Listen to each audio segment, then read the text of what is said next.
The sound of a phone vibrating, again and again. A hand reaches out from under a blanket. It's 2:13 a.m. You open your phone for just 5 minutes, and suddenly, it's morning. Your workout app is still unopened. The book, unread. The project, unfinished. The life you promised yourself is still waiting. And the worst part? It's not even shocking anymore. Because somewhere along the way, you started believing this is just who you are. Lazy, distracted, undisciplined. A person with potential who never fully becomes anything. But what if that belief is the actual prison?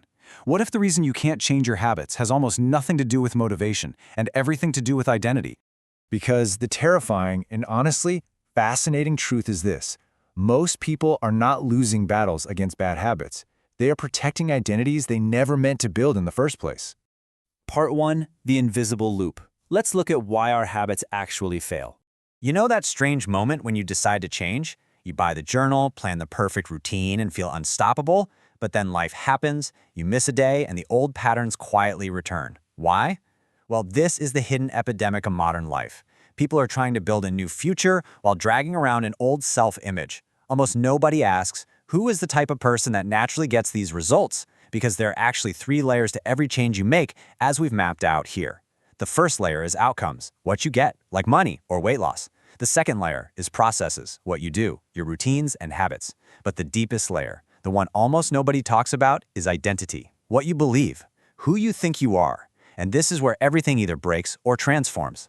Imagine 2 people standing outside a party, and someone offers them a cigarette. The first person politely declines and says, "No thanks, I'm trying to quit." Now that sounds totally reasonable, right? But psychologically, something dangerous just happened. Hidden inside that sentence is an identity conflict. "I'm trying to quit" essentially means I still see myself as a smoker. The behavior changed temporarily, but the identity remained completely untouched. Now listen to the second person. They say, "No thanks, I'm not a smoker." Same action, but a completely different reality. One person is fighting themselves, the other person has changed the story. And humans will do almost anything to stay consistent with the story they believe about themselves. You can actually hear people imprison themselves in real time. Listen to these phrases. "I'm bad at math," "I'm always late," "I'm not disciplined," "I never finish what I start." We've all used at least one of these this week, right? At first, these sound like harmless observations, but over time, they become identity declarations. And once something becomes part of your identity, your brain starts defending it like it's a matter of survival, even if it's actively destroying your life. That's exactly why people sabotage themselves the second progress begins. Change creates psychological friction, not with your goals, but with your identity. A student opens a textbook, then reaches for TikTok without even thinking. A man buys healthy groceries on Sunday, then orders fast food at midnight on Tuesday. A creator dreams about building something meaningful, but spends 6 hours scrolling instead. This isn't because they're weak. It's not because they're stupid. It's because every single action feels emotionally wrong when it contradicts the person they believe themselves to be. Behavior that conflicts with identity rarely survives. This is exactly why motivation burns out so quickly. Motivation might force you to take action temporarily, but it's your identity that sustains that behavior automatically. Think about it. Going to the gym is suddenly so much easier when you stop trying to work out and simply become someone who trains. Sitting down to write isn't a chore when you stop agonizing over writing a whole book and just view yourself as a writer. The goal isn't the habit itself. The habit is just evidence. It's evidence for a new identity. And once you realize that, the entire game changes. Small actions suddenly carry massive psychological weight. Most people totally underestimate tiny habits because they're obsessed with massive, visible results. But identity works differently. Identity is built through repetition, not intensity. A single workout won't transform your body, but it sends a powerful message. A single page written won't create a bestseller, but it casts a vote. Every action becomes a quiet suggestion, like dropping another star into this jar, saying, maybe this is who I am. And over time, those gentle suggestions solidify into a rock-solid identity. Let me tell you about a man who spent years compulsively biting his fingernails. It wasn't casual. It was a lifelong, stress-induced automatic behavior. He tried stopping through sheer willpower, but failed again and again. Until one day, he did something a bit unusual. He booked a manicure for the first time in his life. And afterwards, something shifted. His hands looked clean. They looked intentional. The manicurist even complimented his nails. Suddenly, he didn't feel like someone trying to stop biting their nails. He felt like someone who took care of himself. Pride entered his identity. And just like that, the habit disappeared. Not because of punishment or discipline, but because his self-image changed. That's the hidden force behind lasting behavior change. Human beings protect identities they're proud of. Now, here's where this concept becomes a little terrifying in our modern world. Social media doesn't just consume your time. It actively shapes your identity. Every algorithm out there is constantly asking, "Who are you?" And your behavior answers. Every scroll is a vote. Every click is a vote. Every hour you spend consuming instead of creating is a vote. Eventually, your brain builds an identity around those repeated actions, whispering, "I'm distracted," or "I never finish things." The scary part? Your habits are literally teaching you who you are every single day. This brings us to one of the most powerful psychological truths about human beings. You believe you are what you have evidence for. If you go to the gym consistently, you accumulate proof. If you write every day, you accumulate proof. Keep promises to yourself, and you accumulate proof. Eventually, confidence stops being this mystical, motivational feeling. It becomes purely logical, because confidence is just accumulated evidence. When you see someone with strong self-belief who appears naturally disciplined, what you're really seeing is an identity heavily reinforced through repeated evidence. So why does the beginning always feel so fake?